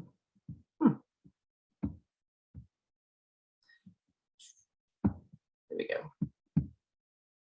So hang tight here. Okay, great. So here are, here, if you go to artworksatl.com, you know, from the homepage, you can easily get to the questionnaire. It's not an extensive site, but this is where we had asked candidates a series of questions, and all of the responses are here in a PDF to read. And then what we highlighted on our website is who we endorsed. And so you can read their responses here. You can also read whether or not they participated. And of course, you know, we endorsed Andre Dickens. He was the only candidate that actually had a really thorough arts platform that you know, mentioned ARPA funding, increases for the arts, and some other things that you know, we found to be really necessary, and specifically, again, centering artists, especially because of the pandemic. And then, of course, here, candidates for city council. And then, of course, these other endorsed members here. Not everybody that we endorsed won. Most of them did, but not everyone. And we, you know, we met together and really looked at, you know, all of the feedback that we received from these candidates. And some of them, you know, have more of a history working in the working with artists, or even supporting the arts locally than others. And so that gave them a little bit of an advantage. But, you know, there are just some other people that, again, weren't elected, but we really found their answers to be earnest. And, you know, it looked as if they had a really good handle on some of the information that we were not only trying to receive, because part of a survey is also pushing information. And so, you know, it's not as if we were trying to do any kind of gotcha questions, because, you know, we don't want to make anybody look bad or embarrass anyone. And so it was also just an opportunity to educate these politicians and in some cases seated elected officials about what artists are going through because of the pandemic. And so that's that particular page. I want to go through, you know, if you look at our logo, one of the things that we tried to do was do a little bit of a throwback to the WPA. And so this idea of art and workers was really important. The person who designed the logo is C-Flux Singh. He's a he does a lot, some street art, but he's also a graphic designer by trade. Some stats, just real quick, because I think it's really important. We've had a lot of really good information today, but it just sort of grounding it a little bit and why we center artists. Some of you may have looked at the Brookings Institute's report, you know, that by the end of July 2020, we had a loss of 2.7 million jobs in the creative sector and $150 billion in sales lost in 2020, just by the end of July. If you look at right now, the national unemployment rate is 4%. In Georgia, overall doing a little bit better at 3.2%. However, right now, the unemployment rate for the creative sector and the super sector of arts and leisure is 5.3%. So a big difference between what the average is for the entire workforce compared to what we're seeing in the creative sector. I want to also point out real quick, can you all see when I switch tabs? Okay, great. So this is the Bureau of Labor Statistics information for Georgia for, again, the super sector of arts and leisure. And it's interesting if you see here and you go back to December, you know, you follow these numbers back up and you'll see that before 2020, we were gaining employment at a pretty steady pace in the state. And then all of a sudden, you know, of course, the pandemic hits And right now, the preliminary numbers for January have a gain, and that's great, but we're still not quite back to numbers that we saw in 2018. And so I think as a sector, it's something we're going to need to keep an eye on. People are leaving the sector to go into other jobs. We've all heard about the mass exodus of workers. And some of that, this is, again, being a super sector, it doesn't necessarily give us the entire picture of like fine arts work. And the other thing that the Bureau of Labor Statistics leaves out, unfortunately, is the self-employed. And so if we go over here, one of the things about what we do is not just think about, funding, which is funding is fundamental. It is important, and we'll always be behind those efforts. But I think a few of you have also mentioned, how are we aligning with other sectors right now? How are we supporting each other? And this is a quote from Laura Zabel, who's with Springboard for the Arts. And I'm not going to read it out loud, but I think that it is important to look at the creative sector, especially the self-employed, and especially when you think about 40% of the US workforce participates in the gig economy. By 2025, we're going to be looking at most of the US workforce at 51% projected before the pandemic being self-employed or being a small business. I also sit on the Leadership Council for the National Association, or excuse me, for the National Small Business Association, not to be confused with the SBA. This is a nonprofit advocacy organization that advocates on behalf of small businesses in the United States. And I see that work and advocacy akin to the work that needs to be done in advocacy and the arts. Again, the funding is important, but there are so many policies that can be changed or adapted that really, those of us who are sitting in Atlanta are going to need the state support to make those changes. And some of them have to do with how we can adjust certain policies to allow for a greater reach in healthcare, how we can look at policies that support startups and small businesses. And we need to be looking at the ARPA funding, which many of you are, but how to funnel that money into rural communities and the city of Atlanta as well to support these artists who have either given up, left the sector, or will be leaving the sector.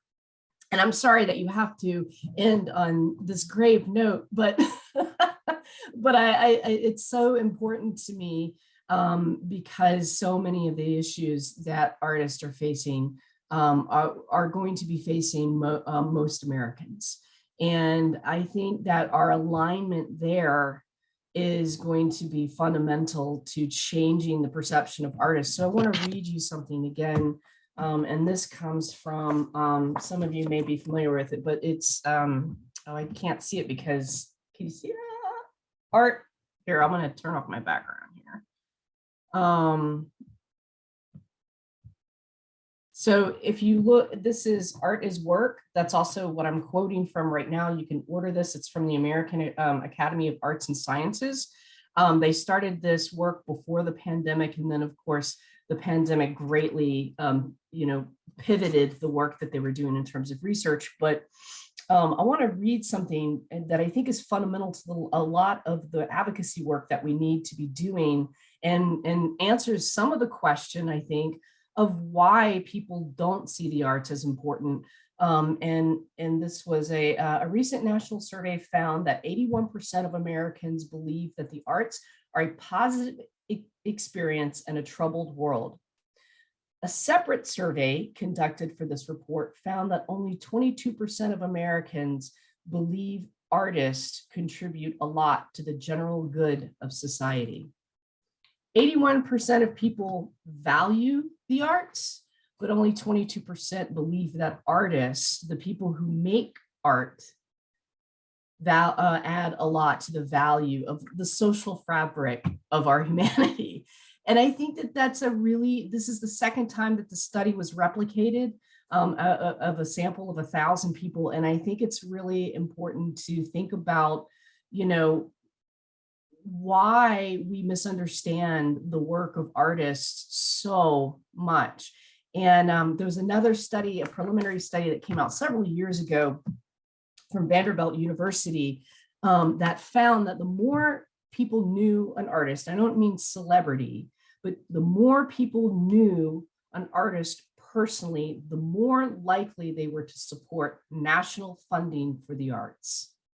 And I think that when we center artists in this conversation, when we center artists as our neighbors, as people who have been devastated by this pandemic, and when we center the people who are workers, then I think that message resonates a lot more with politicians. And so, some of my work has been looking at policies that go beyond funding, that just like a lot of you do, that have an effect on the ability to work and earn money as an artist in Georgia and in the United States.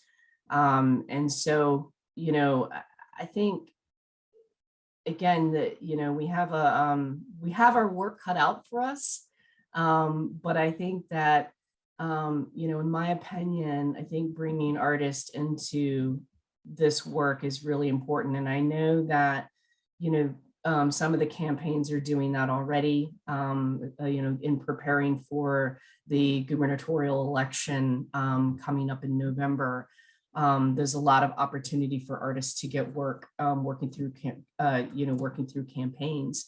And, Warnock did it and Ossoff did it as well. I had several friends of mine earn money working on those campaigns. And one of the great things about a PAC is that it is, you have a lot of, free reign in what you can do. Endorsing is important. I will say this, by the time the election in the city of Atlanta was all said and done, and the runoff happened, it was less than 500 people that made the difference between mayor and not mayor.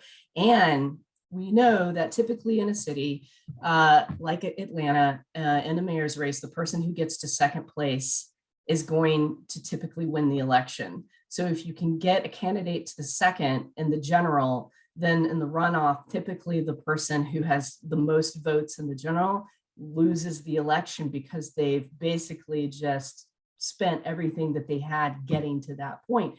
But when we saw, Andre Dickens beat Kasim Reed by 200 votes, those 200 votes mostly came from the East Side and the West End areas. And what we saw is that on a heat map, when I worked for C4, that's where a lot of artists reside. And so I can't say that we helped win an election, but I can definitely say having somebody like Fahamu Peku go out and who is really well known as an artist, really well known in his neighborhoods, and other people endorse you who are artists, it definitely doesn't hurt.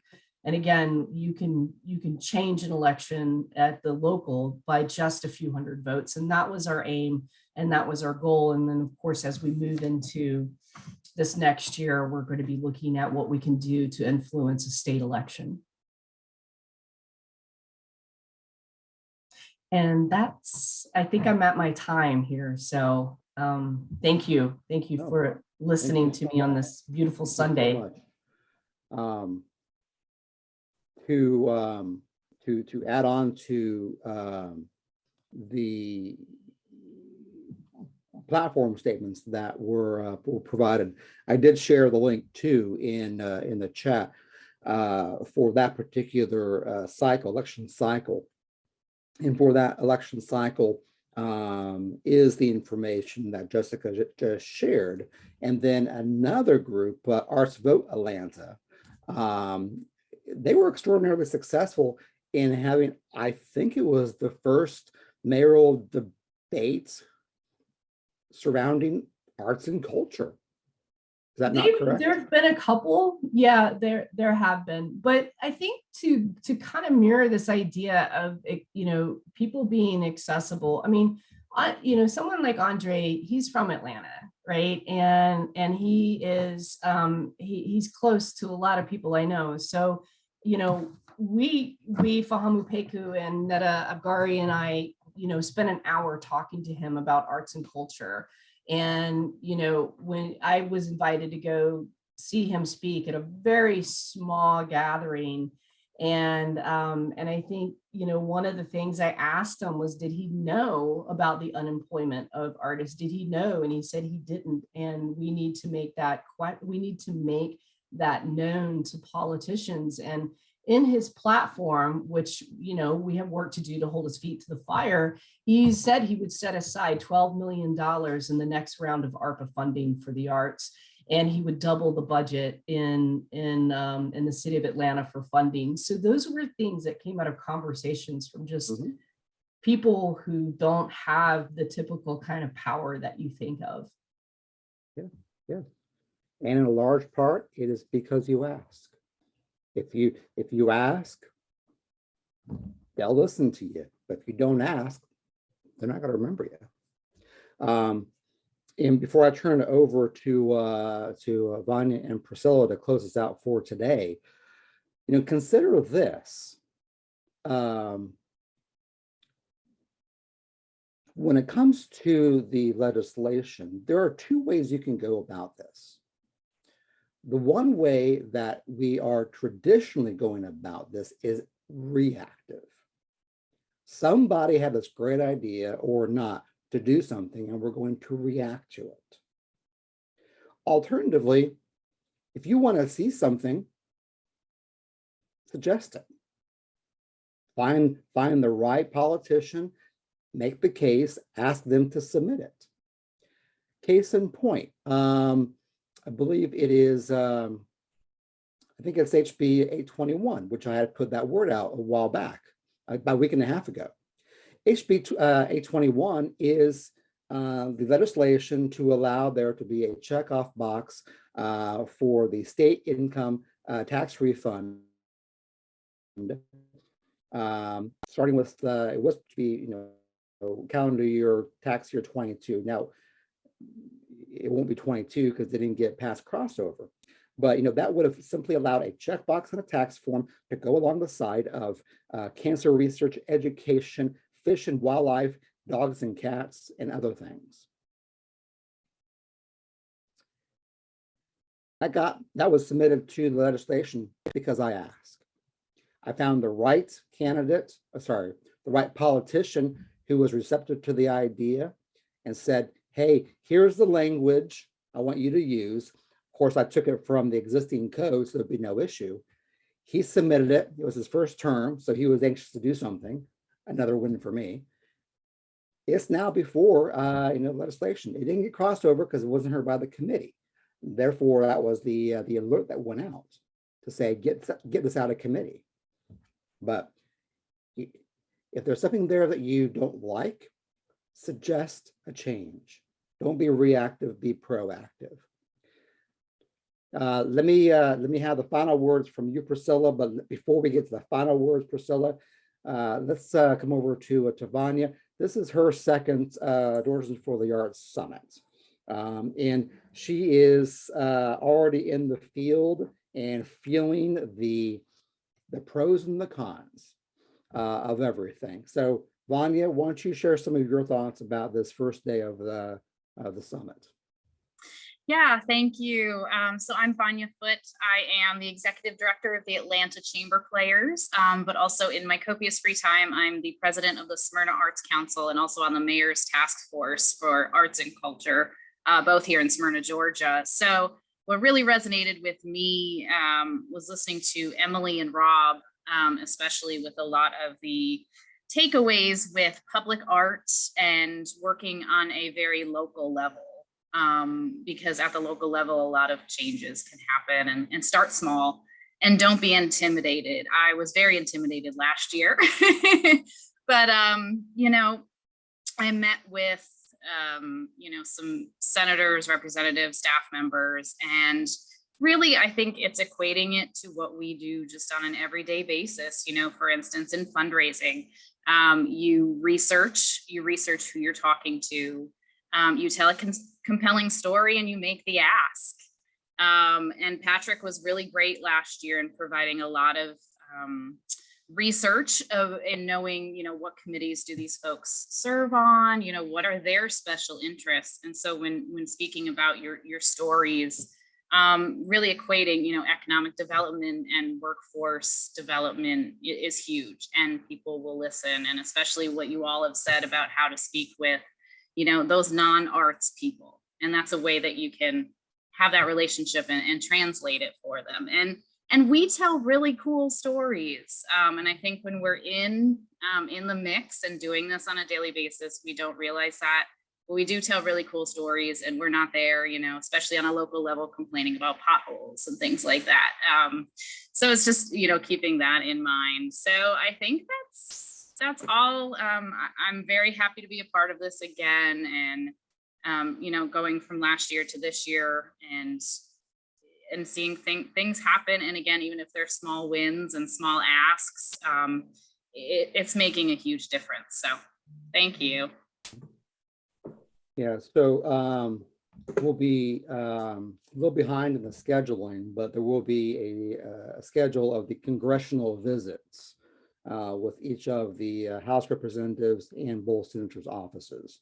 So especially for all the folks here and those that are attending the National Arts Action Summit, put the word out, and those that are available to join us are all are welcome to attend. And I know, Vanya, I think it was Rick Allen that you had sat in with us talking to. One of the interesting things, and I'll turn over to Priscilla here in a sec, that a benefit from last year was, unlike all other congressional visits, they were all virtual. Most of them were recorded. And most of them I'm going to have for you, so you can see exactly what happens. No more guesswork. So wait for that for tomorrow.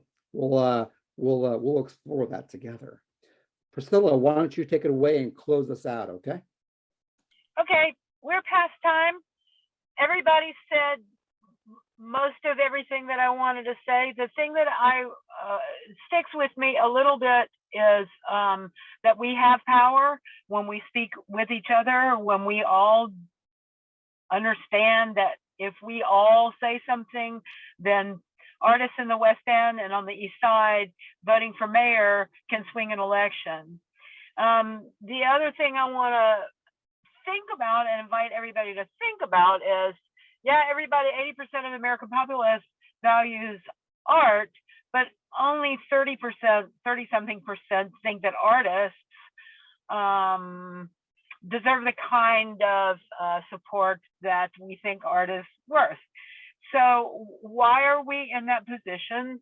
And I would propose to us all, and this goes back to a model we looked at in some other advocacy we were doing in Atlanta for a long time. Look at soccer.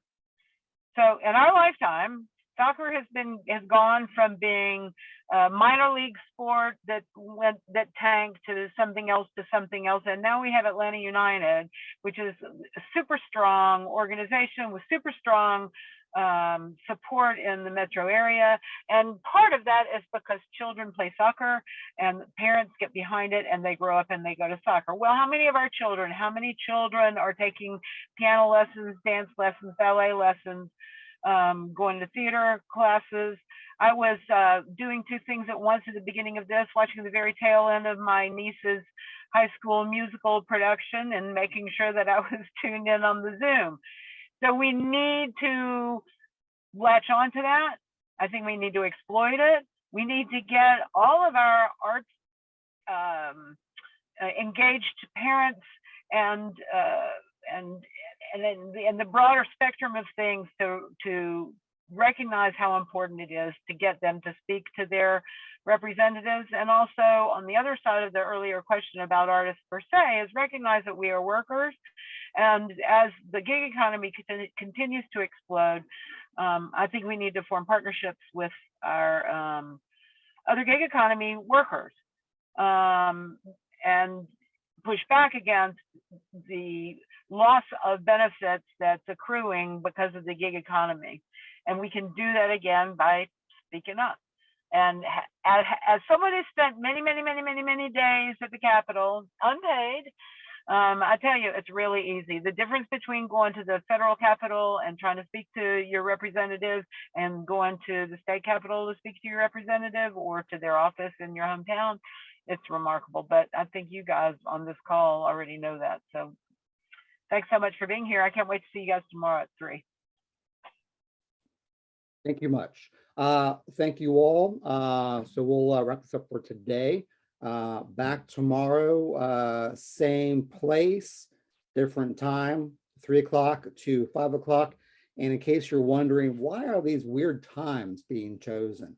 Well, it's because if you are an individual artist, you don't usually have the workday. If you are an arts organization, you don't, you have the weekday, but you don't always have the weekend. So bottom line is trying to cater to both the individuals and the organization so that no one's overly burdened with taking time to do this. So thank you all for participating today. We'll see you tomorrow, and we'll pick up the conversation. Okay. Have a good evening.